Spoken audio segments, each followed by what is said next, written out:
بسم الله الرحمن الرحيم. أحبتي الكرام، السلام عليكم ورحمة الله وبركاته.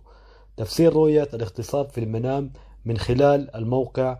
رؤية حلم الاغتصاب أو التحرش أو الاعتداء الجنسي في المنام هي من مسميات لأفعال مشينة تسبب في إيذاء الواقع عليه هذا الفعل، ويكون المتسبب فيه هو شخص لا يمت بالإنسانية بصلة. ولا نريد أن نعلق على مثل ما يقومون به بتلك الأفعال بأنهم فئة من الحيوانات، لأننا بذلك أخوتي الكرام سنكون قد ظلمنا الحيوانات نفسها، الذي لا يستطيع أن يقوم بمثل تلك الأفعال من الرغم من أن الله عز وجل لم ينعم عليه بنعمة العقل كما أنعم بها على الإنسان. تعرف الآن على تفسير حلم الاغتصاب.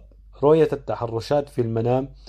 عادة ما يشير التحرش في المنام إلى فعل مشين يغضب الله عز وجل ورسوله، ولكن يختلف التفسير باختلاف تفصيل الرؤية. وفي التفسيرات هذا الشيء غير كيف ترى في الحلم له تفسيرات غير متغيرة حسب الرؤية. قد يكون التحرش في المنام له دلالة على كسب المال الذي غير شرعي. إذا رأى الرجل نفسه يتحرش بامرأة في منام فهو إشارة إلى سيطرة شهواته عليه وبعده عن الله عز وجل. قد يدل التحرش على إساءة سمعة الشخص النبيل أو الكلام في أعراض الناس، والله تعالى أعلم. رؤية الاغتصاب في المنام. في البداية نوجه عنايتك عزيز القارئ أن كل الدلالات التي سيتم ذكرها هي من خلال هذا الموضوع، هي دلالات وتفسيرات تنطبق على رؤية الرجل والمرأة بصفة عامة، سواء كانت عزباء أو متزوجة أو حامل.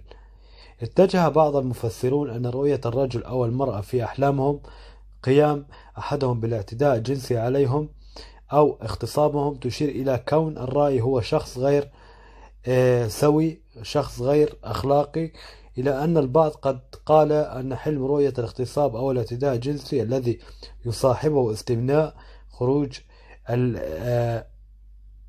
لا أريد أن أقول، أنتم فهمتم علي، سواء كان رجل أو امرأة، فذلك الحلم يكون ناتج عن تفريغ كبت عاطفي أو احتياج جنسي. وهناك تفسير آخر حيث اتجه أصحابه إلى كون الرأي ضعيف الإيمان أو يقوم بأعمال باطلة ومشينة أو سيرة على طريق الضلالة، إلى أن هناك مفسرين آخرون ذكروا أن ذلك الحلم قد يبشر بالزواج القريب. وقد أجمع عدد كبير من المفسرين أن رؤية الاغتصاب والاعتداء الجنسي في الحلم قد تنذر الرؤى بالوقوع في مصيبة كبيرة جدا ينتج عنها الذل والمهانة، مثل الاتهام في العرض والشرف. وقد تكون تلك الرؤية رسالة للرأي بسرعة الابتعاد عن المحرمات والتقرب إلى الله عز وجل، والله أعلى وأعلم. دلالات الاغتصاب في الحلم. يشير الاغتصاب إلى المال الحرام وسعي الرأي نحو الاغتصاب شخص معروف في المنام، يعني فضيحة ومصيبة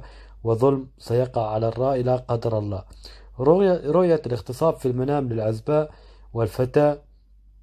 إذا كانت الفتاة ترى بحلمها أن كانت تغتصب أو تتعرض للتحرش أو اعتداء جنسي، في ذلك ينذرها بحبها لشخص سيتسبب لها بفضيحة تحت مسمى الحب والعشق. وقد يكون ذلك الحلم له دلالة على حبها بالفعل الحرام والمنكرات وعليها الحذر.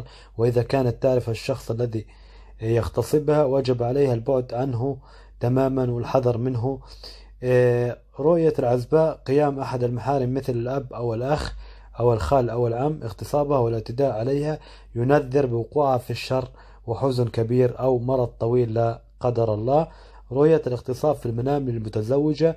أما المرأة المتزوجة إذا ترى أنها تغتصب ويعتدي عليها في المنام من شخص لا تعرفه، فذلك يعني أنها قد ظلمت نفسها بأمر أو أنها كذبت وخانت ثقة زوجها. أما رؤيتها تغتصب من شخص تعرفه فذلك يشير إلى أن قلبها مائل لفعل الحرام. ورؤية الزوجة كانت زوجها يتحرش بها في المنام تشير إلى الحب والمودة بينها وبين زوجها. ورؤية اغتصابها على يد أحد المحارم يعني إصابتها بمصيبة قوية، وسيكون المغتصب لها يدا فيها، وسيظهر على أنه يحاول حل الأمور إلى أنه يعقدها وينشر الفتنة بسبب غرض له، والله أعلم. رؤية الاغتصاب في المنام للمرأة الحامل. أما الحامل التي ترى كأنها تغتصب من رجل غريب جميل الشكل يدل ذلك على إنجابها لمولود جميل، والاغتصاب من رجل قبيح أو أسود ينذر بمرضها أو تعب لوالديها لا قدر الله. ورؤية الزوجة يغتصبها يبشر ذلك بالولادة السهلة وسلامتها وسلامة مولودها. ورؤيتها واغتصابها من شخص تعرفه ينذر بوقوع خلاف ومشكلة كبيرة بينه وبين زوجها. واغتصابها من أحد محارمها ينذر بموت شخص قريب لها أو اتهامها بالباطل أو كشف سر عنها، والله أعلم.